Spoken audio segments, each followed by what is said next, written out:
Good morning students.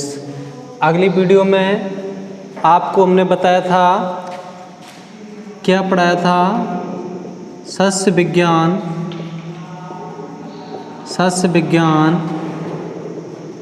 मृदा एवं बीज। क्या पढ़ाया था?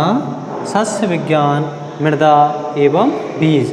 तो हमने बताया था आपके लिए सस्य विज्ञान किसे कहते हैं।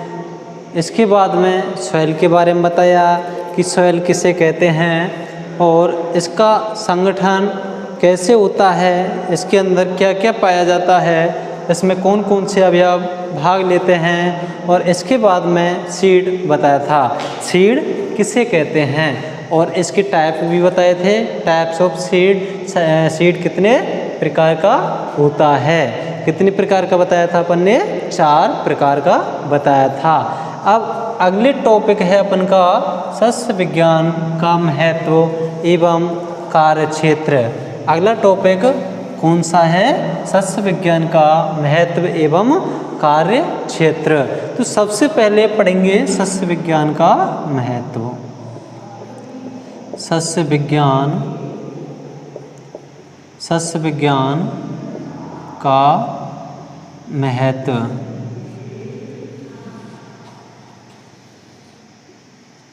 सस्य विज्ञान का महत्व देखो, बढ़ती हुई जनसंख्या, क्या महत्व है इसका? बढ़ती हुई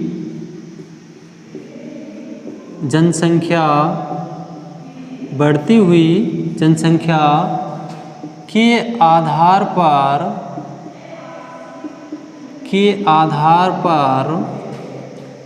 अधिक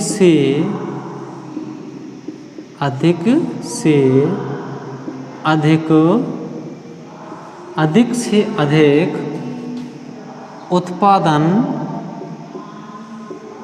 लेना, अधिक से अधिक उत्पादन लेना, जिससे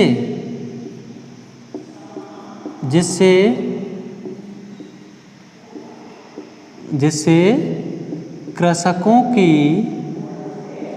सभी आवश्यकताएं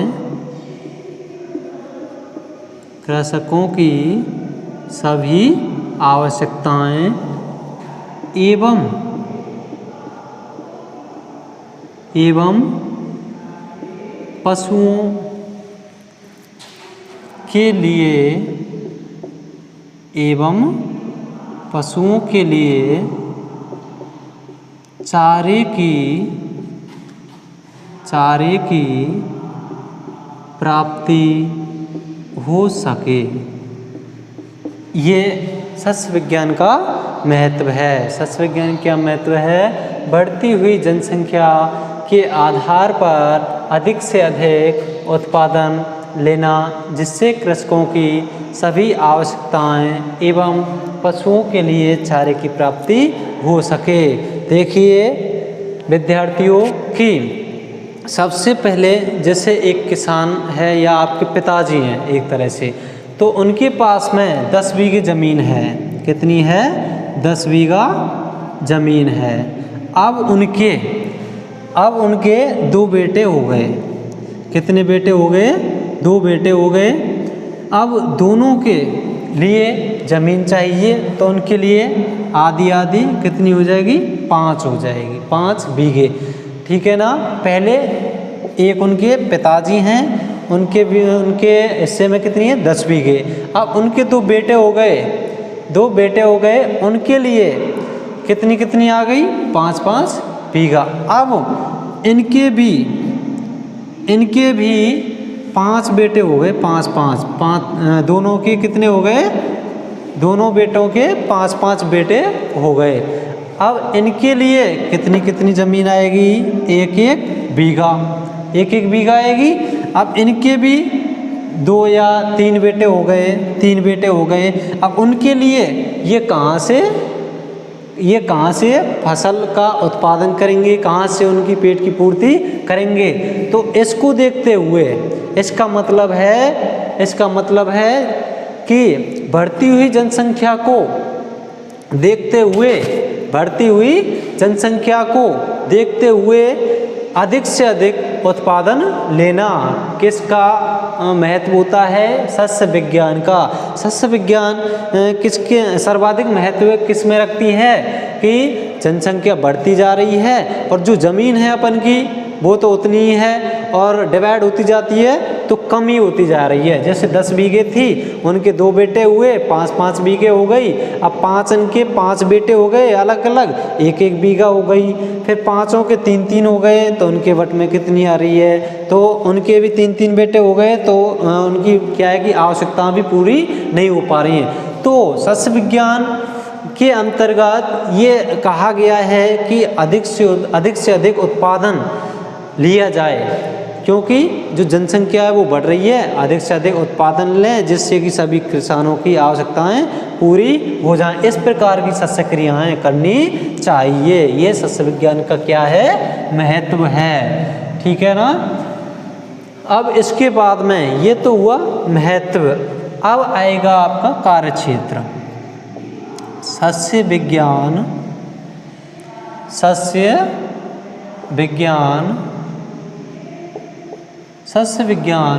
का कार्य क्षेत्र। अब क्या है इसका? कार्य क्षेत्र।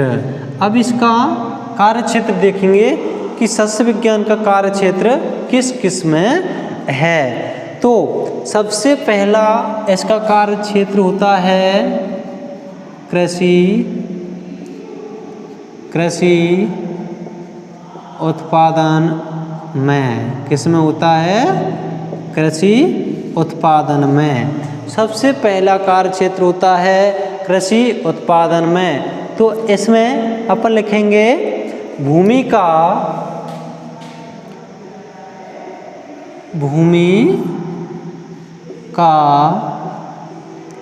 उचित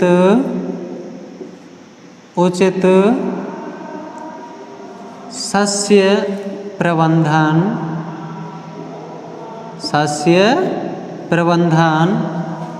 एवं सस्य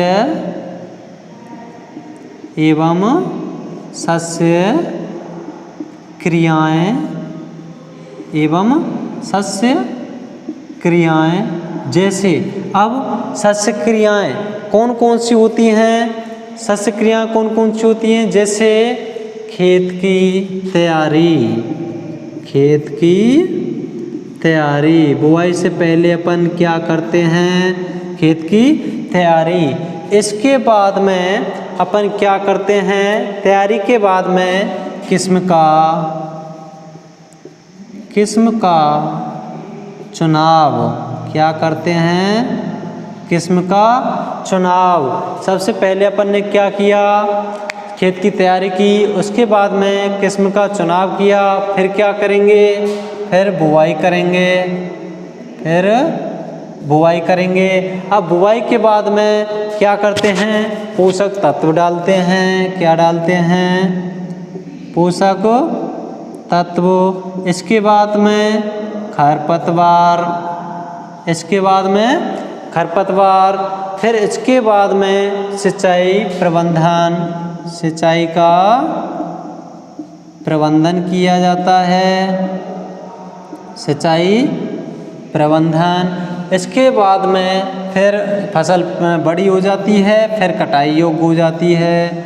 कटाई, फिर मढ़ाई और फिर भंडारण तक फसल पहुंच जाती है। ये तो हुई आपकी क्या? सस्य क्रियाएं। ठीक है, ये सस्य क्रियाएं हुई।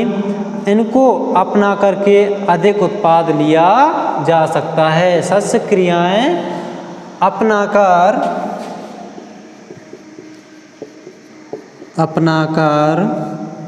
अधिक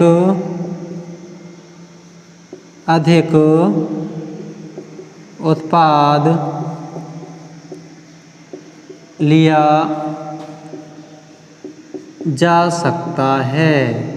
अधिक उत्पाद लिया जा सकता है। किस प्रकार से अधिक उत्पाद लिया जा सकता है? कृषि, देखो सस्य विज्ञान कार्य क्षेत्र कृषि उत्पादन में है, तो भूमि का उचित शस्य प्रबंधन एवं शस्य क्रियाएं कहते हैं खेती में जो भी क्रियाएं हम करते हैं, बीज बुआई से लेकर कटाई मड़ाई भंडारण तक जो भी क्रियाएं करते हैं वो सारी क्रियाएं क्या कहलाती हैं? शस्य क्रियाएं। जैसे सर्वप्रथम करते हैं अपन खेत की तैयारी, जुताई करेंगे, पाटा लगाएंगे, खेत की तैयारी हो जाएगी। खेत की तैयारी करने के बाद में हम करेंगे किस्म का चुनाव कि अपन को कौन सी किस्म की बुआई करनी है। उसके बाद में किस्म का चुनाव कर लिया, फिर करेंगे अपन बुआई। बुआई के बाद में पोषक तत्व जो भी फर्टिलाइज़र हैं हम उनका यूज़ करते हैं। इसके बाद में खरपतवार, फिर सिंचाई प्रबंधन, सिंचाई देते हैं। बुआई से लेकर पकने की अवस्था तक जितनी भी सिंचाई देते हैं उनका प्रबंधन करते हैं, नियंत्रण कहते हैं, कंट्रोल करना। कटाई, फिर मड़ाई, फिर भंडारण तक इसको पहुंचा दिया जाता है। इस प्रकार से उत्पाद लिया जा सकता है। अब इसमें मैंने बताया है आपके लिए पोषक तत्व।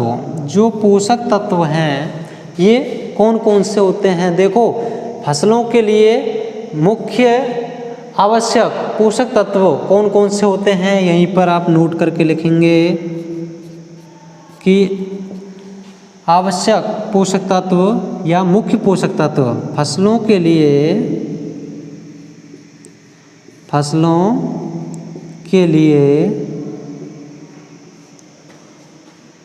प्राथमिक पोषक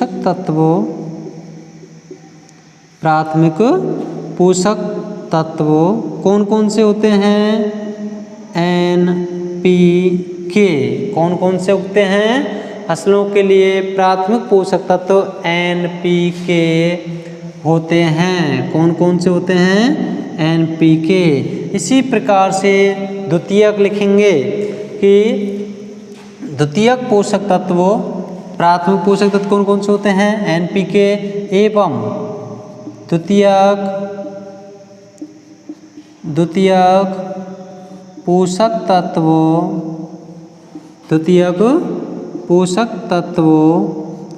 CAMGS होते हैं। देखो, N का मतलब होता है नाइट्रोजन, P का मतलब होता है फास्फोरस, K का मतलब होता है पोटेशियम। और ये तो हो गए NPK प्राथमिक। अब सेकेंडरी एलिमेंट्स आते हैं, वो होते हैं कैल्शियम, मैग्नीशियम, सल्फर। अब अपन ये देखेंगे कि किसान सबसे ज़्यादा इनको यूज करता है NPK।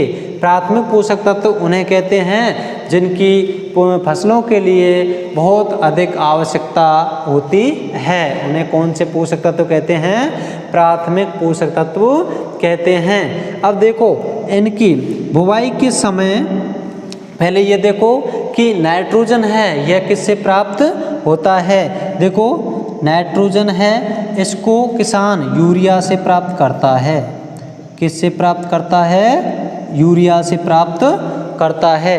किसान यूरिया डालता है अपनी फसल में, इसको फसल में कम से कम 3 से 4 बार में डालता है। ठीक है ना। इसके बाद में आता है फास्फोरस। ये इसकी प्राप्ति कहाँ से होती है? SSP। कहाँ से होती है? SSP से। अगला आता है पोटेशियम। पोटेशियम की प्राप्ति कहाँ से होती है? MOP से। अब इसका पूरा नाम क्या होता है SSP का? ये मैं आपको पहले बता चुका हूँ। देखो, SSP का पूरा नाम होता है सिंगल सुपर फॉस्फेट। क्या होता है? सिंगल सुपर फॉस्फेट SSP का। ऐसे ही MOP का पूरा नाम फुल फॉर्म क्या होती है? Muriate of potash. क्या होती है? Muriate of potash. ये हुआ MOP। तो यूरिया अपन देते हैं बुआई के समय, या बुआई से 3-4 बार तक दे सकते हैं, अंत में भी यूरिया को। और फास्फोरस और पोटेशियम इसको ध्यान रखना है कि इसको किसान केवल बुआई के साथ ही यूज करता है। बाद में इसको किसान नहीं देता है और यूरिया को 3 से 4 बार में दे सकते हैं। ठीक है ना, ये उतार लिया होगा। इसके बाद में ये हुआ अपन का कृषि उत्पादन में। ठीक है, अब चलते हैं दूसरा जो अपन का कार्य क्षेत्र है वो किस में होगा। दूसरा कार्य क्षेत्र है नियोजन में। दूसरा है नियोजन में। तो नियोजन में किस प्रकार से इसका कार्य क्षेत्र सस्य विज्ञान का, देखो कृषि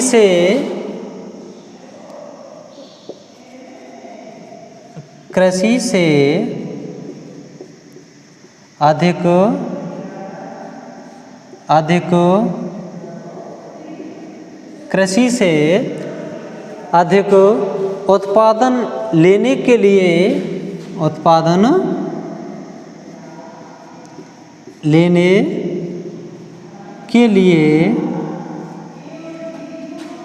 अधिक उत्पादन लेने के लिए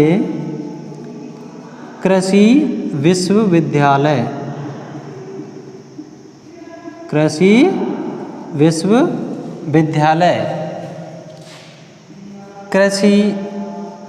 शिक्षा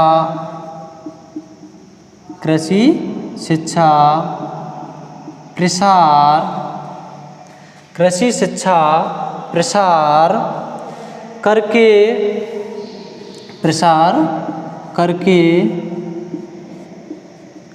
युवाओं को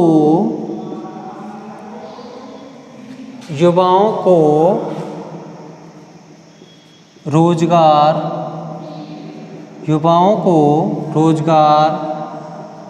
प्रदान करना।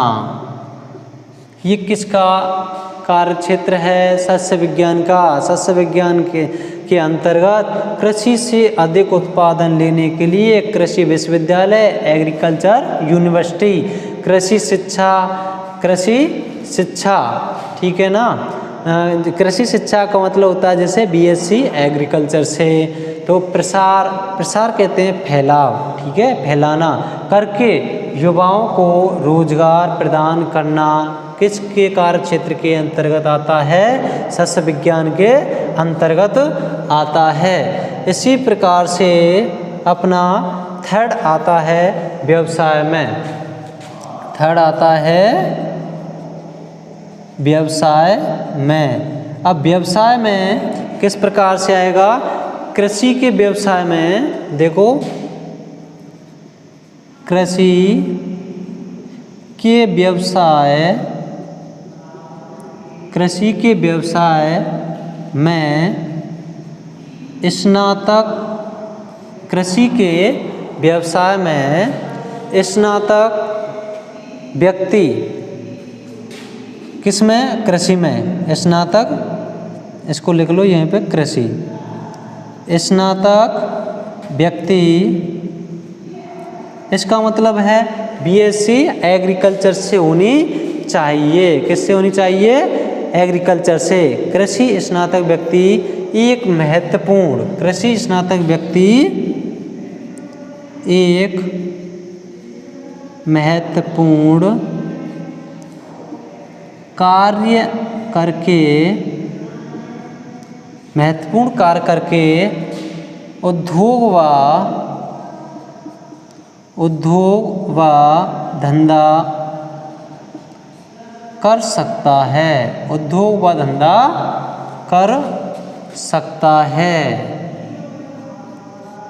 देखो, जो स्टूडेंट्स कृषि से स्नातक कहते हैं बीएससी, एग्रीकल्चर से बीएससी, जिस स्टूडेंट्स की हो जाती है वह अपना स्वयं का उद्योग व धंधा कर सकता है। वो कैसे, जैसे कि जो fertiliser and seed and pesticide के जो लाइसेंस होते हैं उनका रजिस्ट्रेशन किनको दिया जाता है, जो व्यक्ति कृषि में स्नातक है उसी को ही उसका रजिस्ट्रेशन दिया जाता है, जिससे कि वह अपना उद्योग व धंधा कर सके। ठीक है, ये किसके अंतर्गत है? सस्य विज्ञान के कार्य क्षेत्र के अंतर्गत है। अगला पॉइंट होगा उद्योग में। अगला पॉइंट होगा उद्योग में। चौथा पॉइंट होगा अपन का उद्योग में। देखो उद्योग में किस प्रकार से इसका कार्य क्षेत्र है सस्य विज्ञान का। उद्योग में, उद्योग में देखो विभिन्न प्रकार के जो उद्योग हैं, जैसे अपन की चीनी, गुड़, इनका निर्माण होता है। तो उनके लिए किसकी प्राप्ति, किसकी वो चाहिए? कच्चे माल की प्राप्ति होनी चाहिए, तभी इनका निर्माण होता है। तो उद्योगों के लिए जो कच्चे माल हैं उनकी प्राप्ति किससे होगी? सस्य विज्ञान से। जब अपन खेती करेंगे तभी तो गन्ना उत्पादन होगा, गन्ना उत्पादन होगा, उससे ही अपन को गुड़ और चीनी का निर्माण होगा। तो ये एक प्रकार का क्या हुआ? कच्चा माल हुआ। तो उद्योग में विभिन्न प्रकार के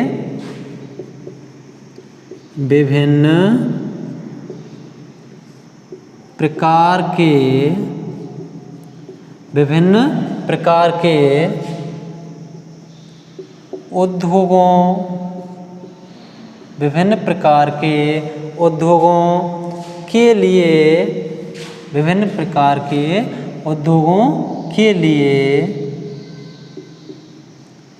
कच्चे माल की प्राप्ति, विभिन्न प्रकार के उद्योगों के लिए कच्चे माल की प्राप्ति विभिन्न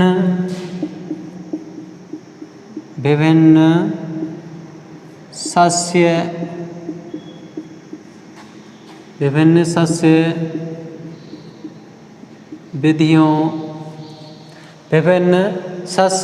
विधियों से होती है। देखो जितने भी उद्योग हैं जिनसे अपन की खाद्यान्न या अपन के घरेलू आवश्यकताएं पूर्ति होती हैं, उनके लिए जो कच्चे माल हैं उनकी प्राप्ति उनको कहाँ से हो रही है? सस्य विज्ञान से। इसका जो कार्य क्षेत्र है बहुत बड़ा है, तो उससे कच्चा माल प्राप्त होता है जो उद्योगों में पहुंचाया जाता है, जहाँ से अपन को जो भी पदार्थ उपलब्ध होते हैं वो आते हैं। ठीक है ना, उद्योगों में। अब इसके बाद में अब आएगा अगली टॉपिक। अगला टॉपिक आएगा अपन का मृदा उर्वरता। क्या आएगा? मृदा उर्वरता। ये टॉपिक आपका कंप्लीट हुआ सस्य विज्ञान का महत्व एवं कार्य क्षेत्र। अगला टॉपिक होगा मृदा उर्वरता। मृदा उर्वरता एवं उत्पादकता।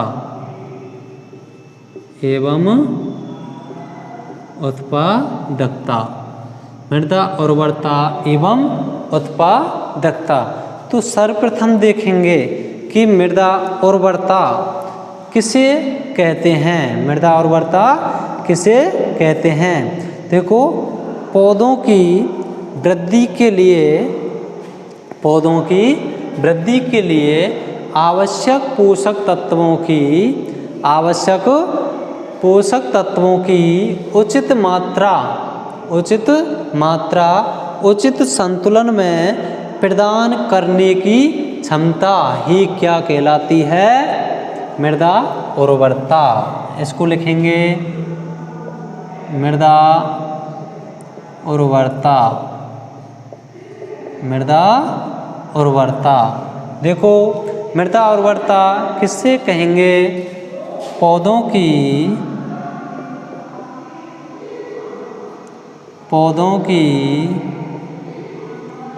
वृद्धि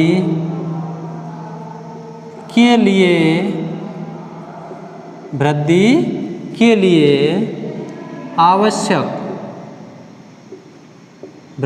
लिए आवश्यक पोषक तत्वों की आवश्यक पोषक तत्वों की उचित मात्रा उचित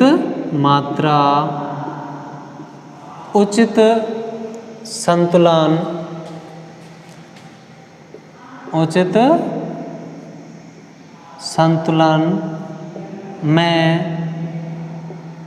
प्रदान करने की क्षमता ही क्या कहलाती है? मृदा उर्वरता।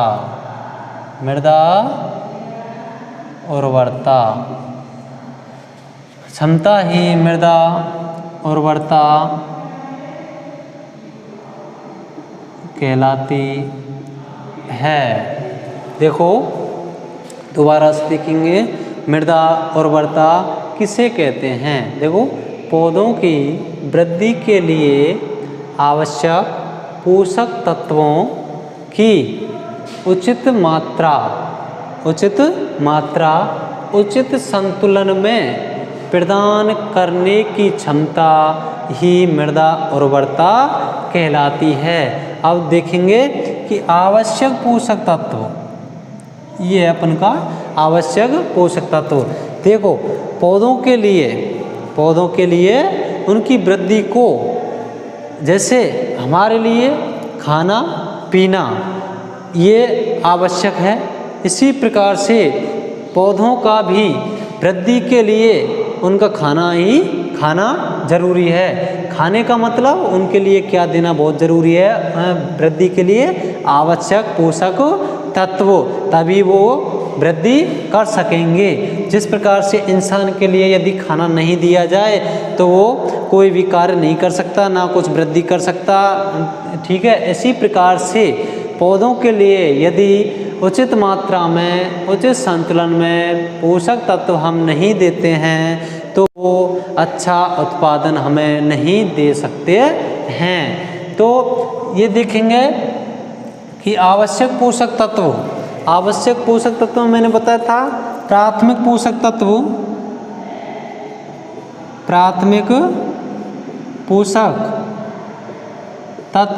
कौन कौन से बताए थे?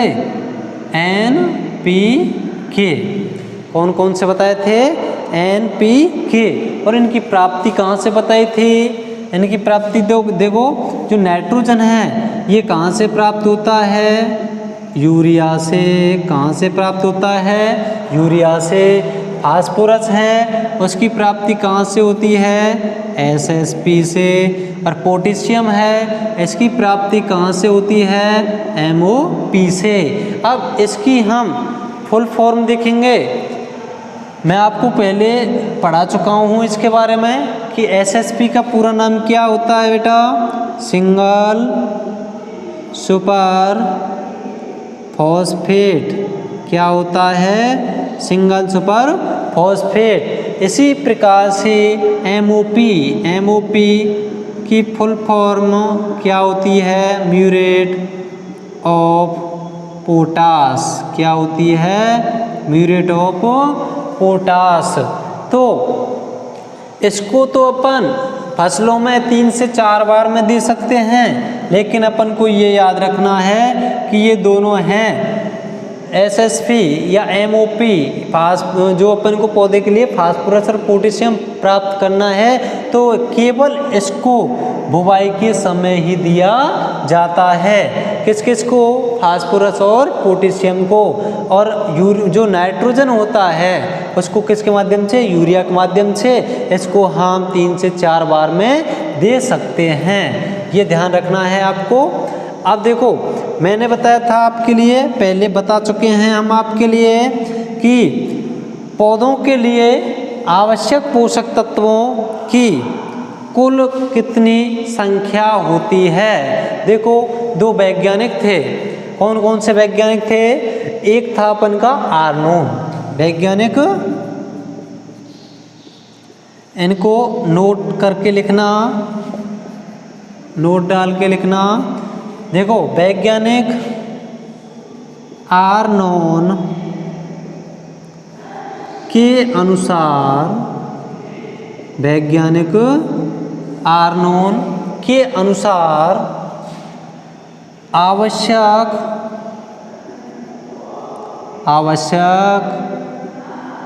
पोषक तत्व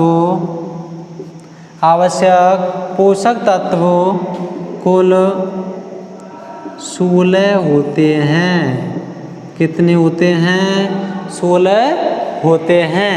इसी प्रकार से वैज्ञानिक निकोलस था, कौन सा था? नोट डाल के लिखो। वैज्ञानिक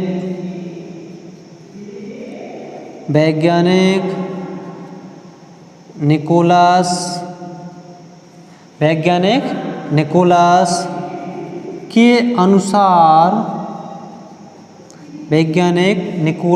के अनुसार, आवश्यक पोषक तत्व कुल 21 होते हैं। कितने होते हैं? 21 होते हैं। और एक, अब देखो वर्तमान में एक नया पोषक तत्व क्रिएट किया गया है, वो कौन सा है? देखो वर्तमान में नया 17वां, कौन सा है ये? 17वां, नया 17वां पोषक तत्व कौन सा है? वो कौन सा है? Ni। कौन सा है? निकेल। कौन सा पोषक तत्व है? वो निकेल है। ठीक है ना? अब देखो ये तो हुई अपन की मृदा उर्वरता। क्या हुई? मृदा उर्वरता। अब देखो मृदा उर्वरता, जब उर्वर मृदा होगी तो उत्पादकता भी अधिक होगी। जब हमारी मृदा में नाइट्रोजन, फास्फोरस, पोटेशियम सभी अच्छी प्रकार से होंगे, उचित मात्रा में और उचित संतुलन में होंगे, तो हमारा जो उत्पादन है वो भी कैसा होगा? अच्छा होगा। ठीक है। एक खेत तो हमारा होता है मतलब बिना फर्टिलाइज़र का, और एक होता है फर्टिलाइज़र का। अब दोनों में अनुमान लगाया जाए उनके उत्पादन पर, तो फर्टिलाइज़र वाले में अधिक उत्पादन होगा। तो मृदा उर्वरता के आधार पर ही क्या प्राप्त होता अपन को?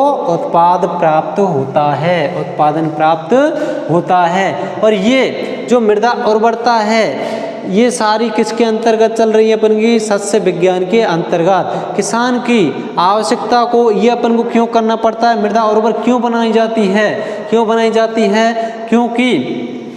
क्योंकि देखो उर्वर मृदा क्यों बनाई जाती है? क्योंकि हमें अधिक से अधिक उत्पादन लेना है। क्यों बनाई जाती है? क्योंकि हमें अधिक से अधिक उत्पादन लेना है। यह सस्य विज्ञान का महत्व एवं कार्य क्षेत्र होता है। मुख्य महत्व क्या होता है सस्य विज्ञान का? कि अधिक से अधिक उत्पादन लेना, क्योंकि हमारी जनसंख्या क्या है? अधिक बढ़ चुकी है। इसलिए उसके भरण पोषण के लिए हमें अधिक से अधिक उत्पादन लेना है।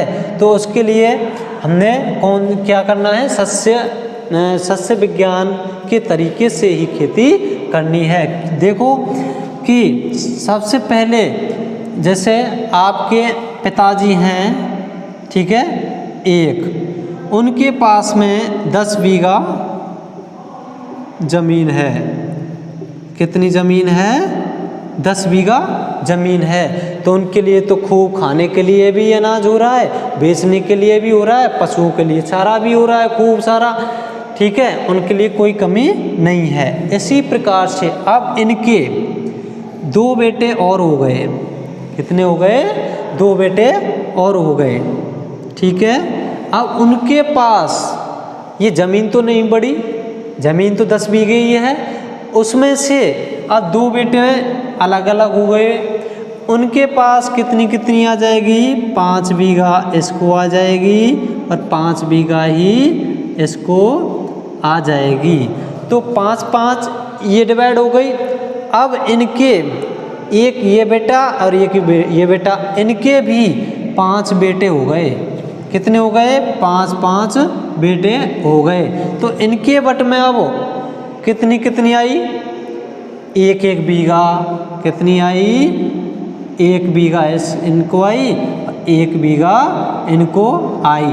अब इनके भी संतान होगी, ऐसी बात नहीं है, इनके 2 संतान हो गई। तो उनका वे भरण पोषण, पालन पोषण कहाँ से करेंगे? उसी खेती से। लेकिन कैसे करेंगे? करेंगे तो उसी खेती से, लेकिन करेंगे कैसे? सस्य विधियाँ अपनाकर, सस्य क्रिया अपनाकर। कैसे? जिससे कि अधिक उत्पादन मिल सके। ठीक है, तो सस्य विज्ञान का महत्व एवं कार्यक्षेत्र यही होता है कि भूमि का अच्छी तरह से प्रबंधन करके उसके ऊपर अधिक से अधिक उत्पादन लेना। ठीक है, क्या होता है? अधिक से अधिक उत्पादन लेना, यही सस्य विज्ञान का कार्यक्षेत्र होता है, यही सस्य विज्ञान कहना चाहती है। ठीक है, अब चलते हैं आगे। ये हुआ अपन की मृदा उर्वरता, तो ये समझ में आ गई होगी। दोबारा से और देख लीजिए इसको। देखो, पौधों की वृद्धि के लिए आवश्यक पोषक तत्वों की उचित मात्रा उचित संतुलन में प्रदान करने की क्षमता ही मृदा उर्वरता कहलाती है। अब इसके बाद में आता है उत्पादकता। क्या आता है? उत्पादकता। अब उत्पादकता के बारे में देखेंगे तो प्रति हेक्टेयर भूमि से फसल उत्पादन लेने की क्षमता। प्रति हेक्टेयर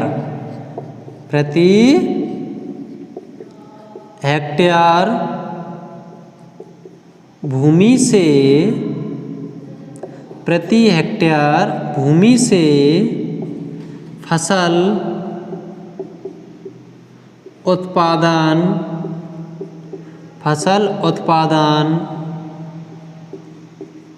लेने की क्षमता। प्रति हेक्टेयर भूमि से फसल उत्पादन लेने की क्षमता ही क्या कहलाती है? उत्पादकता कहलाती है। उत्पादकता कहलाती है। उत्पादकता किसे कहते हैं?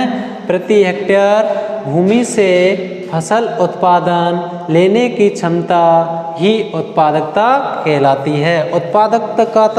उत्पादकता का मतलब होता है कोई भी अपन की फसल है उससे कितना उत्पाद प्राप्त हुआ है। जैसे गेहूं की फसल है, उससे अपन के लिए कितना अन्न प्राप्त हुआ है। जैसे 1 हेक्टेयर भूमि अपन के पास में और 100 क्विंटल गेहूं प्राप्त हुआ है, तो 100 क्विंटल क्या हुआ? वो उत्पाद हुआ। क्या हुआ? उत्पाद हुआ। उसे ही अपन क्या कहेंगे? उत्पादकता। 100 क्विंटल जो गेहूं प्राप्त हुआ है उसे क्या कहेंगे? उत्पादकता। तो प्रति हेक्टेयर भूमि से फसल उत्पादन लेने की क्षमता ही उत्पादकता कहलाती है। ठीक है, ये हुआ उर्वरता और उत्पादकता। अब इसके बाद में देखेंगे कि मृदा उर्वरता को प्रभावित करने वाले कारक। क्या पढ़ेंगे?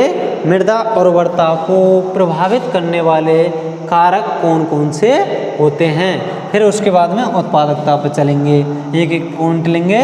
मृदा उर्वरता को, ये टॉपिक है मृदा उर्वरता को प्रभावित करने वाले कारक। मृदा उर्वरता को प्रभावित करने वाले कारक। तो मृदा उर्वरता को प्रभावित करने वाले कारक कौन कौन से होते हैं? तो इनको लिखेंगे। लिखो, मृदा उर्वरता को प्रभावित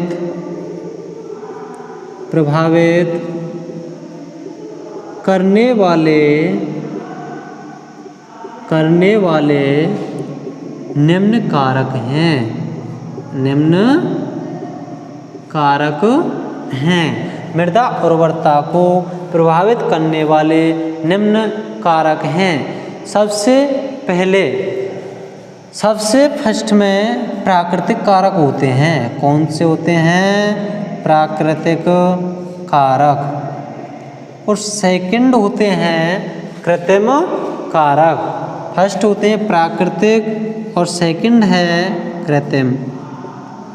तो मृदा उर्वरता को प्रभावित करने वाले कारकों में कौन कौन से कारक हैं? प्राकृतिक कारक, दूसरा है कृत्रिम। प्राकृतिक कहते हैं प्रकृति द्वारा, ठीक है ना। इसके बाद में कृत्रिम होता है जिसको मनुष्य प्रभावित करता है। किसके द्वारा होता है?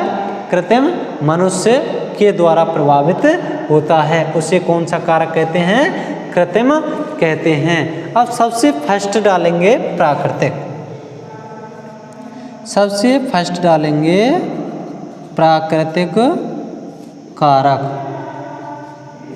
सबसे फर्स्ट होगा अपन का प्राकृतिक कारक। प्राकृतिक कारक में होगा अपन का पैतृक पदार्थ। कौन सा होगा? पैतृक पदार्थ। पैतृक पदार्थ क्या होता है? पैतृक पदार्थ एक मूल पदार्थ होता है। पैतृक पदार्थ क्या होता है? एक मूल पदार्थ होता है, ठीक है। पैतृक पदार्थ क्या होता है? जिससे निर्माण होता है। देखो, जिन मृदाओं के सबसे पहला प्राकृतिक में फर्स्ट डालिए पैतृक पदार्थ। पैतृक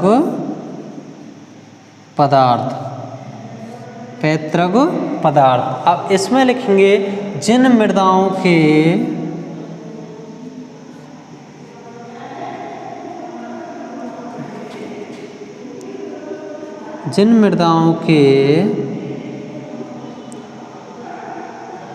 पैतृक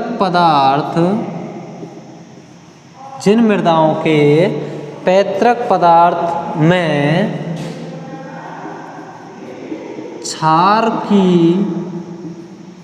मात्रा, जिन मृदाओं के पैतृक पदार्थ में क्षार की मात्रा कम पाई जाती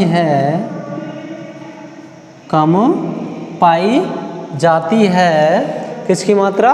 क्षार की मात्रा कम पाई जाती है, वे मृदाएं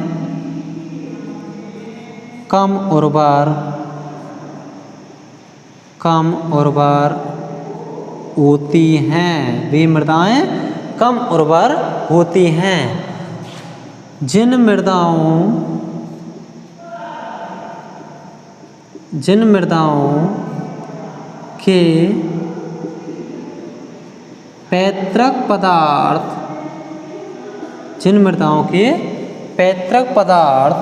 में, पैतृक पदार्थ मूल पदार्थ को कहते हैं।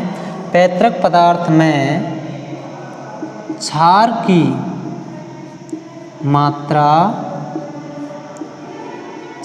की मात्रा अधिक पाई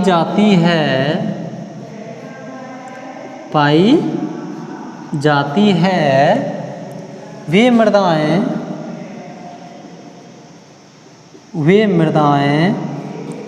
अधिक उर्वर होती हैं। वे मृदाएं अधिक उर्वर होती हैं। इस प्रकार से देखो, मृदा उर्वरता को प्रभावित करने वाले कारक कौन कौन से हैं? सबसे दो कारक होते हैं, एक तो होता है प्राकृतिक कारक और एक होता है कृत्रिम कारक। प्राकृतिक कारक में सबसे फर्स्ट होता है पैतृक पदार्थ। कौन सा होता है सबसे फर्स्ट? पैतृक पदार्थ। अब पैतृक पदार्थ क्या होता है? एक प्रकार का मूल पदार्थ होता है। देखो, जिन मृदाओं के पैतृक या मूल पदार्थ में क्षार की मात्रा, किसकी मात्रा? क्षार की मात्रा कम पाई जाती है, वे मृदाएं कैसी होती हैं? कम उर्वर होती हैं। कैसी होती हैं? कम उर्वर होती हैं। जिन मृदाओं के पैतृक पदार्थ में क्षार की मात्रा अधिक पाई जाती है, वे मृदाएं अधिक उर्वर होती हैं। अब मैं आपके लिए एक बात और बता देता हूँ कि मृदा अम्लीय और क्षारीय, यहाँ क्षार आ रहा है। मृदा कैसी होती है? अम्लीय होती है, क्षारीय होती है, उदासीन होती है। तो इसको यहीं पे समझ लीजिए कि अम्लीय मृदा, देखो अम्लीय मृदा पीएच के आधार पर देखें तो अम्लीय मृदा का पीएच मान आप जानते ही हैं कि 7 से कम होता है, 7 से कम होता है। और क्षारीय मृदा, और क्षारीय मृदा, क्षारीय में पीएच मान कैसा होता है? 7 से अधिक। इसको तो सभी जानते ही हैं, अधिक होता है।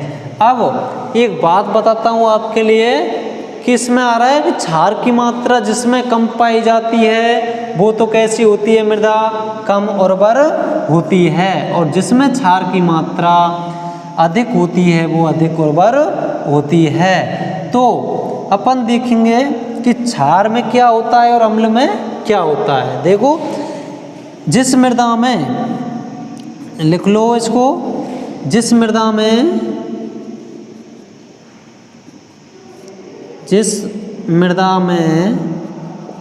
H+ आयन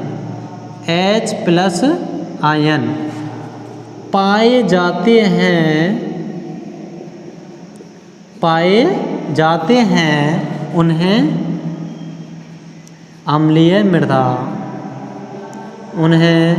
अम्लीय मृदा कहते हैं। जिस मृदा में कौन से आयन होते हैं? H+ आयन होते हैं, उन्हें कहते हैं अपन अम्लीय मृदा कहते हैं। इसी प्रकार से ये लिख लिया। इसी प्रकार से देखो, ऊपर से मिटा देते हैं। इसी प्रकार से अपन चलते क्षार की बात करें तो क्षारीय मृदा, तो देखो कैसे बताएंगे इसको। जिस मृदा में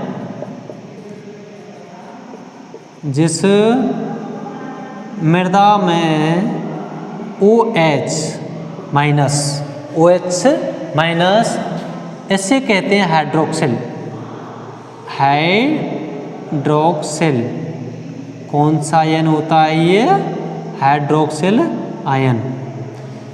जिस मृदा में OH- आयन